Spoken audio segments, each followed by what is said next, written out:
Your voice, your opinion, your community. Fact TV, free speech, protected. Local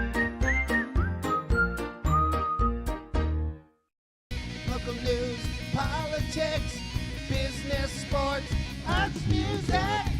Mike and Marty on the beat. Mike and Marty. Mike and Marty. Good morning, Dallas, Falls, and Keene, and welcome to the feed. Today, it's Mike and Marty. It's the Mike and Marty show. We used to do this before. We don't happen to have a guest, but we'll talk about random subjects for a half hour and go from there. Did we start the timer?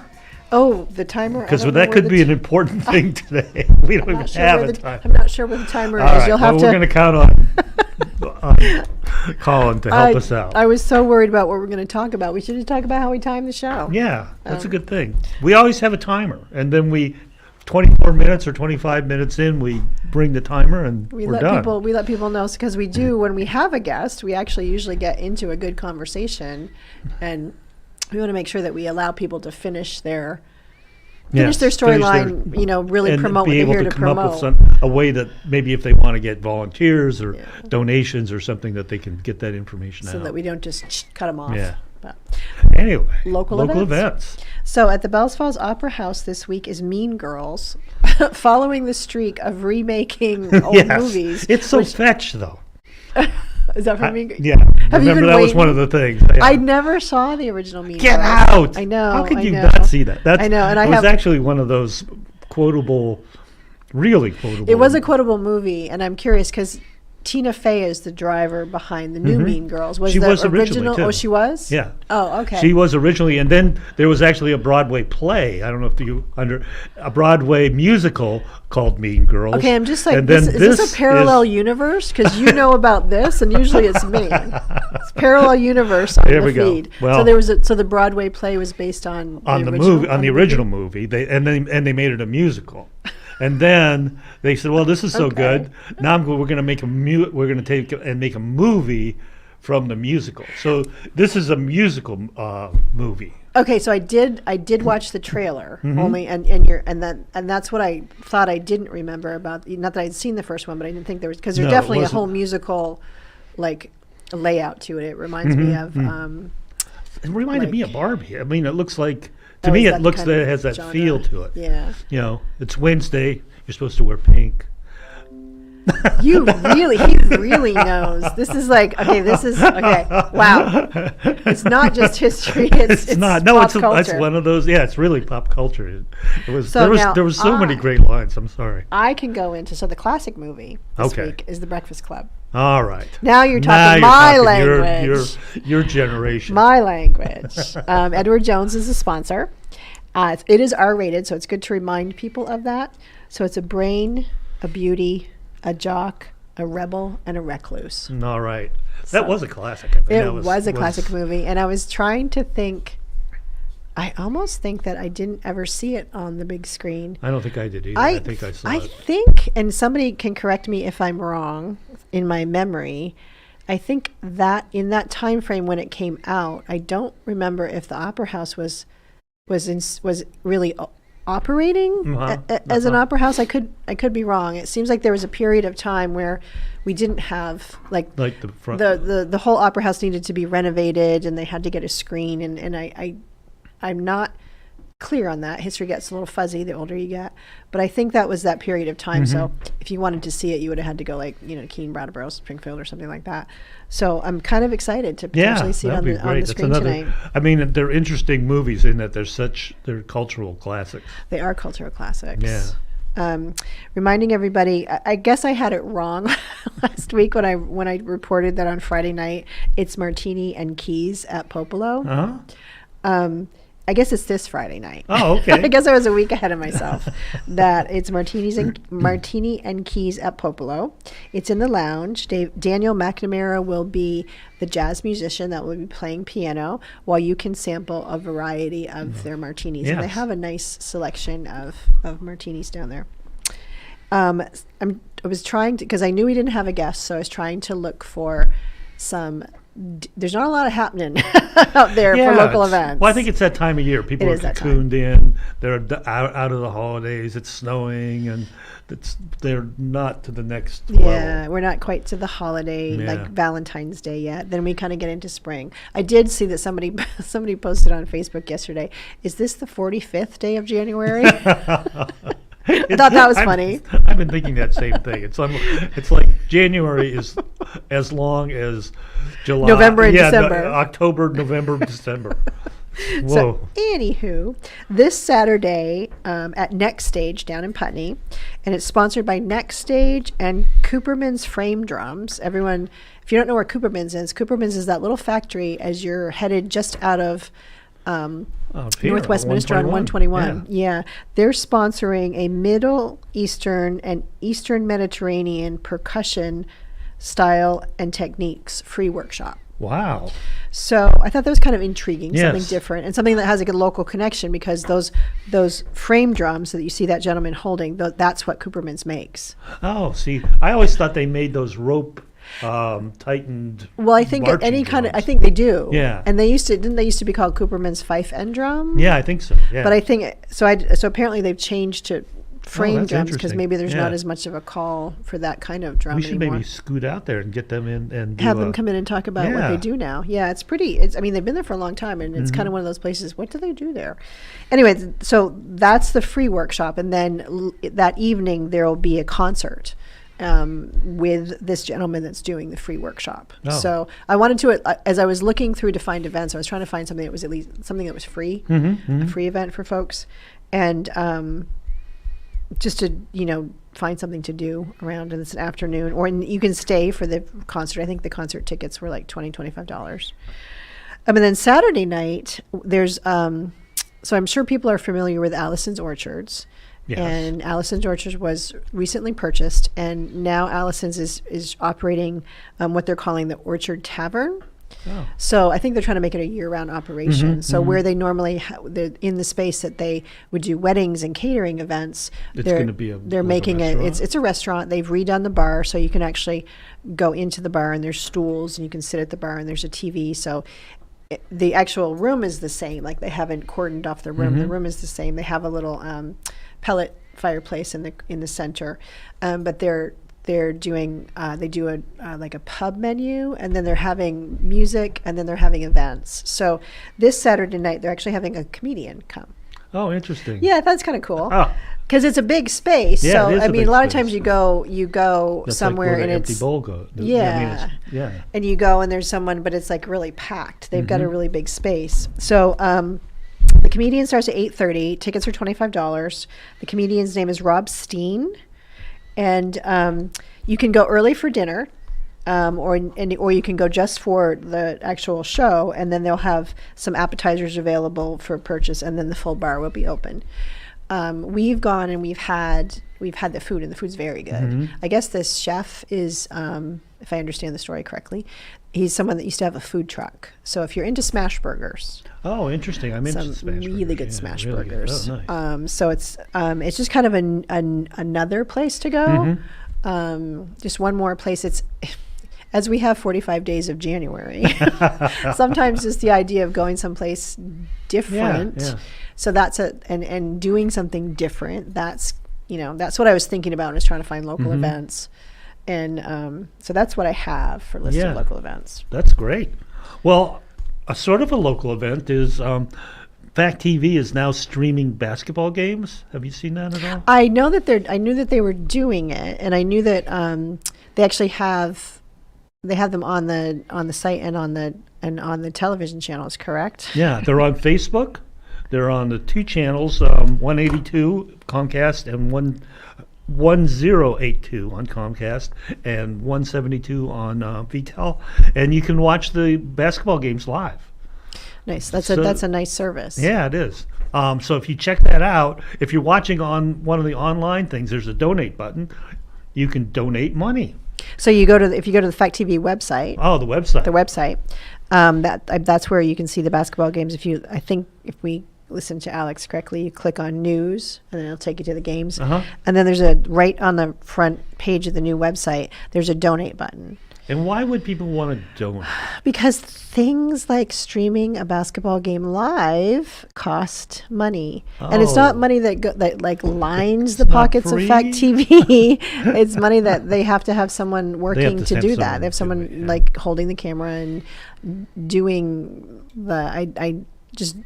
It Yeah, involves it's involves an payroll. activity. It involves paying people to do something. It doesn't. Yeah.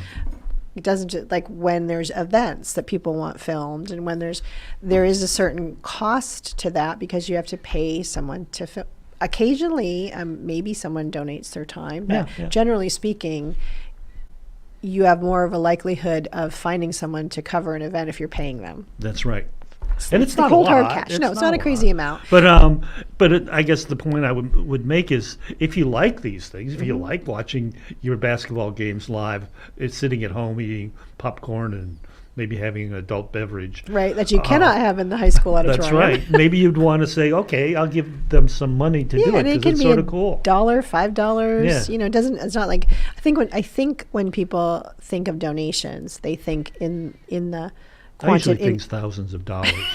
I was gonna say hundreds, right? Okay. So, but you know, something yeah. like this, like if you know 5 different parents watching click that button and they donated $5 each, that's like Yeah, that half would the cover- cost, probably half the yeah. cost of somebody filming. So, it's just one more way to make sure that those events Yeah, happen, really. and that you know. And to get more events. Mm-hmm. Maybe you would like to have other games or other things. And I mean, I know that there's always folks contacting Fact TV about, can you film this event? Can you film that event? And I think that Alex and his team does an amazing job at covering as many as they can. Yeah. But the more funding they have available to them to source it out to people that want to do this on the side to make. you Well, know, then, so yeah, that's the other side of then it. that makes it that it all works. It's a Yeah. way that it works. Because it encourages people to then sit down and want to do the video. I mean, because if you some people were doing it for a while, were just doing like a little gig where Mm-hmm. they would film this or they'd film that and they'd make a little money on the side, and that was a good thing. Mm-hmm. But if you can't get those people, you can't cover the events, and then Right, and if you it can't also- pay them, I think that's yeah. the thing. I think, you know, there are definitely some folks that volunteer to do it, but I think that's few and far between. Yeah, I think yeah. generally, if you want to guarantee that something's going to happen, you need to pay someone, generally speaking. makes sense. So I don't know if we've talked a little bit about it, but there seems like just this week there's been an interesting swell. I don't know how else to use it. Swell, is that the Swell is a good word. I like that. tsunami? Maybe not quite a tsunami, but a swell Or, of promotion yeah, about Bells Falls, not coming from Not coming from us or the local Who are doing it all or the the town offices Yeah, or yeah. BIFTA or the Yeah. chamber. And it's sort of an online presence. I've seen it. An influencer, I think, yeah. per se. Yeah. That's a good word, influence. Wasn't that, like, that's what Yeah, they call yeah. them. If you're on Instagram and you have a lot of followers and I think that's the term. That's because that's actually what I've seen. It's a new like career goal to be an of influencer, teenagers yeah. to Exactly. be influencers. To make money by influencing other people.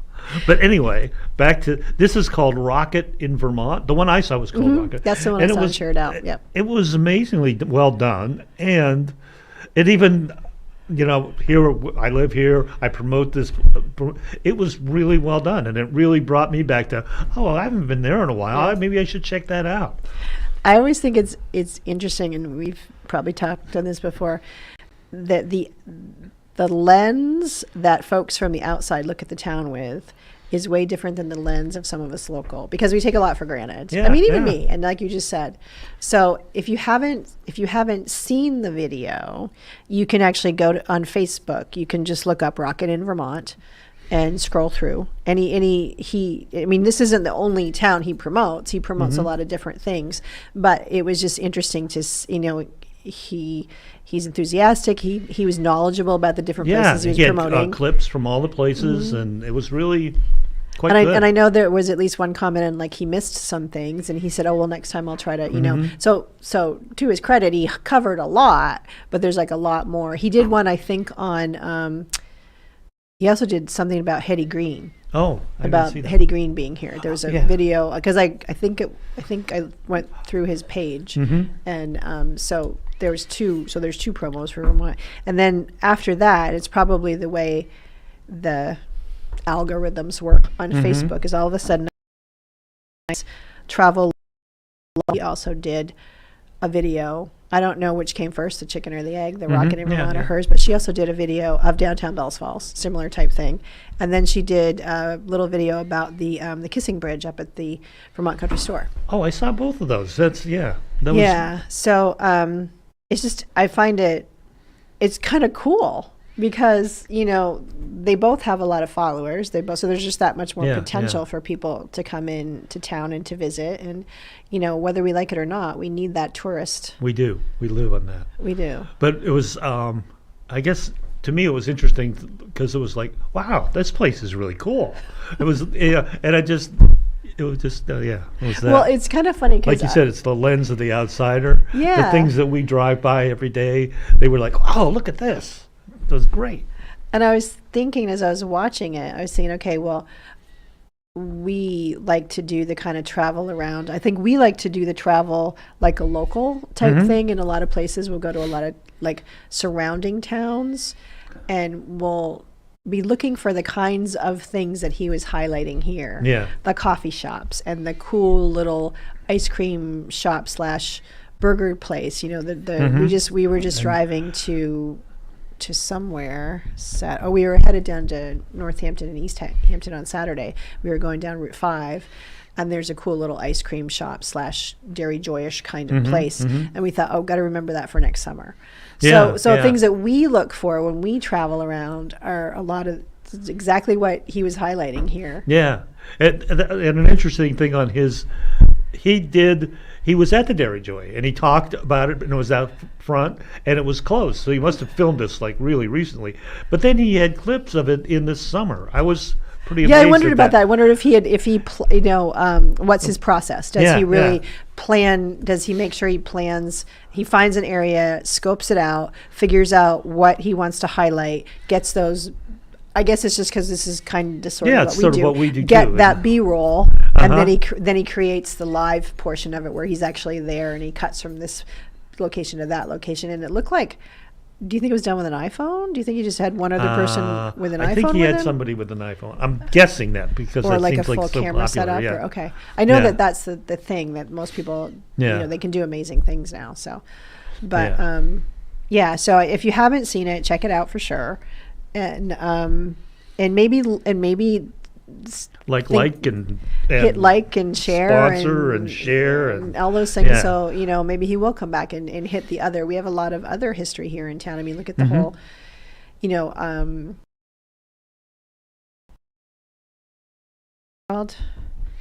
it's the little poet. Is it the poet seat? That little garden that you walk around down past Flatiron when you go down, you go past the railroad tracks and that whole area down there with the labyrinth. The labyrinth. That's the word I'm looking for. Okay. That's the word I couldn't spit out. I wasn't grabbing it. No.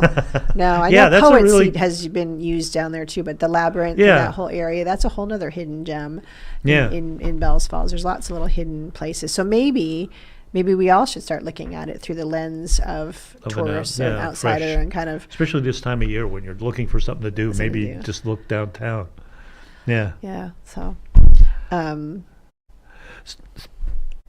the other thing we need to bring up is town meeting. Yes. Because it's one of those things that comes up and you never expect it, and then 3 people decide on the budget for the next year. And it's kind of one of those traditions that, we are in the video age. We're in the hybrid meeting age. But it's kind of one of those, I don't know. And I think this has come up a lot of times at the meeting for the people, and the people that go make the decisions. But that it's a tradition that's it's sad to lose it. Yeah. Because it's a tradition where people get to, it's I guess it's like really democracy in action on a local level. Democracy in action. I mean, we for years ran the microphones for.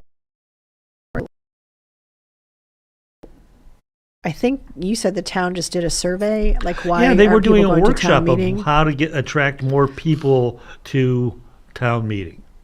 First of all, put the date of the town meeting on the website one of like those- weeks in also advance. advertise the workshop a little bit better. I Because mean, we were trying to figure out the date. I'm pretty sure it's the 26th. It's usually the Monday. You said that official well, Vermont the town official meeting. town meeting day, I think, for Vermont this year, I was just looking it up this morning, is February 24th. And that's a Saturday, which some towns, Which a lot most like towns Westminster do, does yeah. theirs on a Saturday. Traditionally, Rockingham would do theirs on the Monday night. So I would say Yeah, it would be the Monday night 26th and the two- with yeah. voting on the 27th. Yes.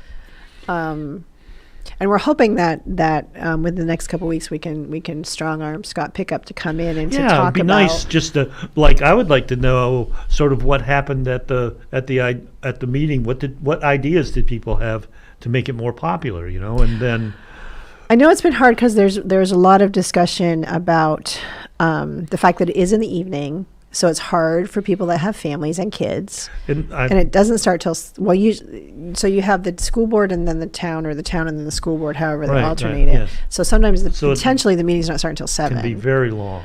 And it can go till, I think the latest, I think we've gone past 10 a couple times. Yeah, I think so. When there was I a lot of wanted to say articles and a 11. lot of debate. So there's that. There's that component. And then the other, well, and something that I'm becoming more and more aware of is driving at night. You are not kidding. Is just really, especially in the winter and downtown, is sort of scary sometimes. Mm-hmm. And not in that it's just people are moving around and they're hard to see. They're hard to see, and I think I've heard that from a lot of folks, and anyone that's 20 watching us, if there even is anyone Yeah, we 20, don't even they wanna don't get hear it. You just get to a certain We age don't wanna and hear you just become more cautious. It becomes more of a barrier. Yes, it does. And And- so fewer people are yeah. going to go, especially if Yeah. they're, if they're worried about, driving around and hitting somebody. So hopefully we can get Scott to come in and at least, so that people can, if they're not going to go to the meeting, they can come in, they can be informed about what, oh, awesome. We have talked to almost 3 minutes left. They can find out what the articles are and then Yeah. make an informed choice whether they want to try to get to the meeting. And I don't know if they're offering a hybrid version. I think they have in the Oh, really? past. I don't know. I'm not sure either. I know that one year because they did it in the lower theater, and they did offer a hybrid version. But if you do it in the upper theater, I don't think Yeah. you can. Well, I guess you could, but you'd really have to work to move all the equipment upstairs. Yeah. So anyway, Anyway, we're down to about 2 minutes. I would like, if you do get Scott on it, the other thing that I would be interested in is him talking about the traffic pattern. I know he's concerned about that, and there was a recent fatality downtown, and I had thought things had slowed down, but it doesn't seem like it has. no, it's interesting since that fatality. I guess I always was I'm always in a 90% of the time I'm in a crosswalk when I walk, and I do look both ways, and I look again and I look again. But sometimes people fly. I've now that I'm paying a tiny bit Yeah, more yeah. attention, I'm like, wow. And then myself, even sometimes I get distracted. I'm headed through town. I'm like, wait a minute, I gotta like really Yeah, slow it down. down. And then be aware that, because some of the crosswalks, they're in sort of places that you might not think there would Right, be a and crosswalk. I think there was some talk I saw somewhere about there's at least one town in the state that really paints them a totally different color, like fully paints them, not just stripes. So that Yeah. might be a simple solution, but I would love to, if we can get Scott on and have Yeah, a further that'd be discussion, good. because I think it's pertinent. Well, Where are we we- at with time now? we- We're good? Okay, we're we can managed wrap. to- Colin's like, wrap it up. Wrap I'm it sick up. of listening He's to you. bringing in the hook. Anyway. Well, so if you have something you want to promote, please reach out to us. We try to reach out to as many people as we can and get variety in, but I'm sure we're missing somebody. I'm sure there's somebody that would love to come on. Please Yes. reach out to FACT, or you can email me at my work email address, which is greater.rock@gmail.com, and we will get you on the show. Yeah, thank you. And that's it for this week. We'll see you next week.